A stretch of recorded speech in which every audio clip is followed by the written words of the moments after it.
Head uut aastat, kallid kaasteelised. Täna ma käsitlen hoopis poliitilisi teemasid ja näpuotsaga ka laste teemat. Ja kirjakohast tuleb Malaki 3. peatükis salmid 20–24. Aga teile, kes te mu nime kardate, tõuseb õiguse päike ja paranemine tema tiibade all. Te lähete siis välja, lööte kepsu nagu muumasikat ja te tallate õelad, sest need saab põrmuks. Teie talda tal sel päeval, mille ma valmistan, ütleb ägede issand.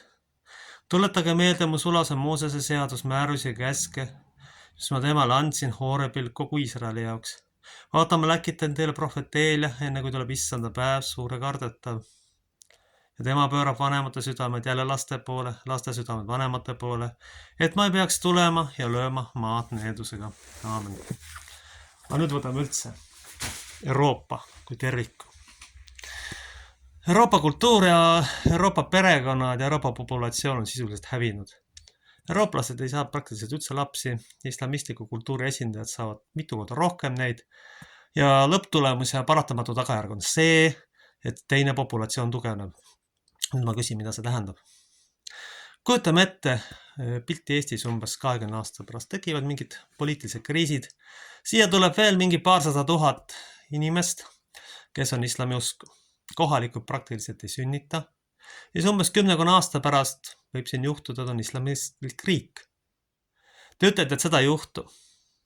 Juhtub, kui niimoodi edasi läheb. Sisuliselt on Inglismaas saanud islamistlik riik. Prantsusmaa on juba sinna poole teel. Saksamaa on islamiseerumas. Muidugi osaliselt Baieri rahvas seda ei talu ja seal on kindlasti seda oluliselt vähem. Aga arvestades meie rahva kohaliku mentaliteeti ja olematut sündimust, tuleb jälle rekordmadal aasta, siis on see täiesti reaalne võimalus. Üks minu tuttav mees aastal 2005, kes ka tegeles juhuslikult Idamaad ajalooga, olles isegi selles noorem teadur, ennustas 2030. aastaks kodusõda. Mingid asjad on nagu juhtunud, päris nüüd otseselt sõjaks veel pole läinud, aga siiski on mõned ohumärgid, protestid Itaalias näiteks, kus palju härrasmehi ikkagi ründas metrood. See näitab seda, et tegelikult me oleme ohtlikus olukorras. Meie sündivus on olematu, noored on jalga lasknud, perekonnad on lagunenud, enamik inimesi on igal tasandil omavahel konfliktis, väärtushinnangud on absurdsed, ülereguleeritud ühiskond igatpidi, igal tasandil põhimõtteliselt ja laste sündivus olematu. Eriti hullumeelne on olukord ääremaal. Kujutage ette, et elate riigis, kus on 1,5 miljonit inimest. Ja teil sünnib 5000 last. Aga Valgamaal ongi täpselt selline olukord. Siin on 15 000 inimest ja sünnib 50 last. Ja enamik nendest sündinud lastest on võõramaalased. Mismoodi te kujutate ette, et te nendel hakkate kultiveerima eesti kultuuri? Parimal juhul te võite õpetada ainult eesti keelt ja see on ka põhimõtteliselt kõik. Sest koduses keskkonnas on neil vene keel, kultuur ja mõtlemine vene keel, geneetika on slaavi oma ja juba sinna on tegelikult kodeeritud sisse väga korralik konflikt, sest venelasest eestlast teha ei ole võimalik, see on täiesti teise temperamendi, teise mõtlemisega, tegemist on ikkagi suurriikliku rahvaga, kellel on hoopis teine mõttelaad, hoopis teine mentaliteet ja te ei saa nendest kuidagi eestlast teha. Veel hullem, kui püüaksite eestlaste teha mustlasest või veel hullem araablasest. No see on täiesti absurd. Näiteks. Ja ma usun, et kui need inimesed siia tuuakse, ega kohalik ugri element hakkabki seda tegema. Kui tulge taevas appi, te konteerite sisse kodusõja põhimõtteliselt sellega. Juba praegu on olukord tegelikult kriitiline ja väga ohtlik. Kujutame ette, et keegi kultuuriruumis tekib ukrainlase eestlase vahel konflikt. Ugrilane on siuke ebamäärane salakaval ja ühel hetkel ukrainlane vihastab päriselt. Mis siis saab? Iga päev ei jõua kutsuda politseid. Politseil on vähe jõudusid, nad ei jõua siia. Või te ajate mingi araabia tüübi närvi lihtsalt. Ta tuleb teie suguvõsaga, ta tuleb lihtsalt vaja põlema. Kui ta väga vihane. Muidugi kõik ei ole sellised. Neid on vähemus. Neid on võib-olla 0,5% sellest rahvast. Aga isegi see on oht. Enamik inimesi on ka seal normaalsed. Inimesed on ju tahavad ikkagi leibateeni ja tööl käia. Või vähemasti palvetada, aga mitte nottida inimesi.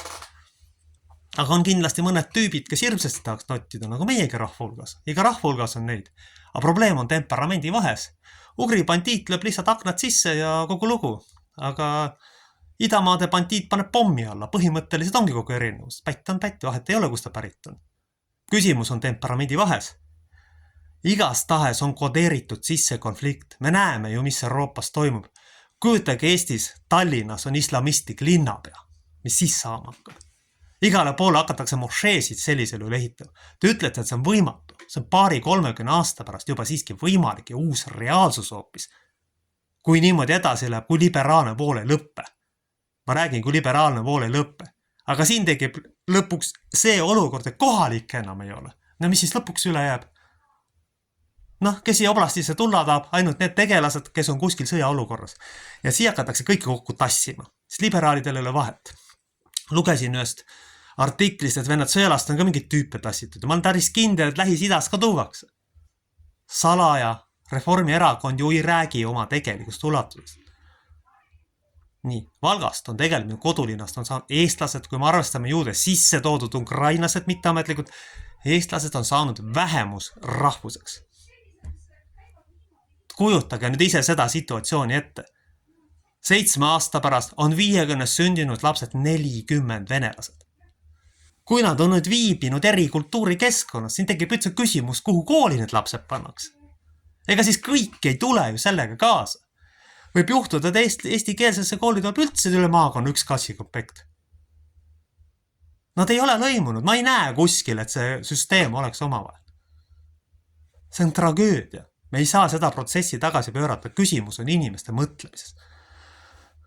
Lapsel ei pea olema maja ja auto. Ma tean ise väga hästi, et rikas lapsepõlv üksiku lapsena on kohutav. Ennem olgu vaesem, aga olgu õed ja vennad. Seepärast sa ei suuda omandada piisavalt sotsiaalseid oskusid elus hakkama saada, rohkem kompromissida. Ja ma isiklikult olen selle päris palju kannatanud. Aga põhiprobleem on selles, et kui tuleb siia islami kultuur, see ugri kultuuri ja selle kultuuri kokkupõrge on fataalne. Seepärast, et ugrilane on usk, kes enamasti noa selgal. Ükskõik, mis eluvaldkonnast me räägime. Siin on üldse tähtis, kellest me räägime. Ma rõhutan veel kord, mina räägin laiast pildist, mitte kohaliku vala olustikus, kuna mõned tüübid ei näe kaugemale, siis on rohkem nende probleem. Igal nurga peal näete neid tüüpe. Ja ei mõtle ka mingi konkreetset asutus. Enamik inimese pole nii määratud neid asju läbi nägema. See on paratamatu, see on kogu aeg nii olnud ja see jääb ka niimoodi. Aga probleem on selles, ugri kultuuri ja islami kultuuri kokkupõrges kindlasti hukupugi kultuur. Ugrilane on nõrk, ebamäärane ja arg. Islamist võtab ta pea maha, kui ta on äärmuslane. Kõik ei ole sellised. Need on üksikud tüübid iga rahva hulgas, kes on psühhopaadid. Võib-olla 0,5% iga rahva hulgas. Aga piisab nendeski, kui nad sisse tulla. Et on oluline vahe, kas ma olen akna sisse või võtan pea maha ja panen pommi alla. See on äärmiselt oluline vahe. Me ei saa seda unustada, sest kui me selle unustame, siis pannakse meile põhimõtteliselt pomm alla. Ja kuna Euroopa Liit niikuinii laguneb, siis tulevad võib-olla mõned tüübid Euroopast ka veel siia, küll on tore kompott ikka. Islamistlik kultuur, slaavi kultuur omavad ülis olevad ukrainlased, mis tekib kaasa sektor lõpuks siia. See oht on täiesti olemas. Pikas perspektiivis on see oht olemas. See on täiesti kohutav situatsioon, mille me välja jõudnud oleme. Kas me tõesti tahame mingit kaasasektorit siia, kui me laseme see liberaalsel valitsusel või peavoolu toimetada? Kui kohalik ugri oblast midagi ei muuda ja aru ei saa, mis toimub, siis võib varsti siin olla islamistlik maailm 2-30 aasta pärast. Sest üks oht on veel, ukrainlased ka sünnita nii palju. Kõige tugevam populatsioon võidab alati, vahet ei ole. See on loodusseadus ja ma ei diskrimineerisi mitte kedagi, see on elementaarne loodusseadus. Kõige tugevam, kõige paremini paljune populatsioon võidab. Mis te arvate, et inimkonna hulgas on teisi? Täpselt samad seadused kehtivad. Mitte mingit vahet ei ole. See on armutu loodusseadus. Kui te olete nõrgaks jäänud, kui te olete lasknud perekond ära viitada, midagi teha ei ole, kaota ajal on räinud. Kõik, punkt. Mitte midagi ei ole teha. Mina ei ole selles süüdi, et keegi nõrk on kuskil ja mingite eelarvamuste ebajumalate kütkes. Mina ei vastuta selles. Aga probleem on selles, et kui tulevad need kultuurid, islamistlik, slaavi ja ugrikultuuri segu on nii pahvatuslikud teil ja ugrikultuur kindlasti kaotab kohe. Sest on juba praegu jõuetu, mannetu. Ugrilase põhirefleks on põgeneda välismaale kuskile. Vahet ei ole. Minema. Pääsid mitte vastutust võtta. See on tema põhirefleks. Mitte midagi muud tal ei ole. nende kultuuride segu on nii ohtlik kokteil, ma isegi ei julge mõelda, mis siin saama hakkab. See on 30 aasta perspektiiv, muidugi enamik tüüpe ei suuda seda hallata, aga ma olen selle peale päris pikalt mõelnud juba. Mis see tulevik on? Me oleme vähemusrahvus. Minul on nimi Eesti, aga põhimõtteliselt ugri keen kaob ära. Nulli, kõik, nii või teisiti, kõik on, läbi on. Ja siin pole mitte midagi teha, saate aru sellest. Kõige ohtlikum probleem on meie iive ja kui me siin midagi kardinaalselt ette ei võta, siis tuleb see ohtlik kokteil, islamism, Ukraina jumal teab mis rahvused ja siin võib tulla pikas perspektiivis isegi kodusõda. Aamen. Meie isa, kes oled taevas, pühitsetud olgu sinu nimi, sinu riik tulgu, sinu tahtmine sündigu nagu taevas, nõnda ka maa peal. Meie igapäevast leiba anname tänapäev ja anna meile andeks meie võlad, nagu meiegi andeks anname oma võlglastele.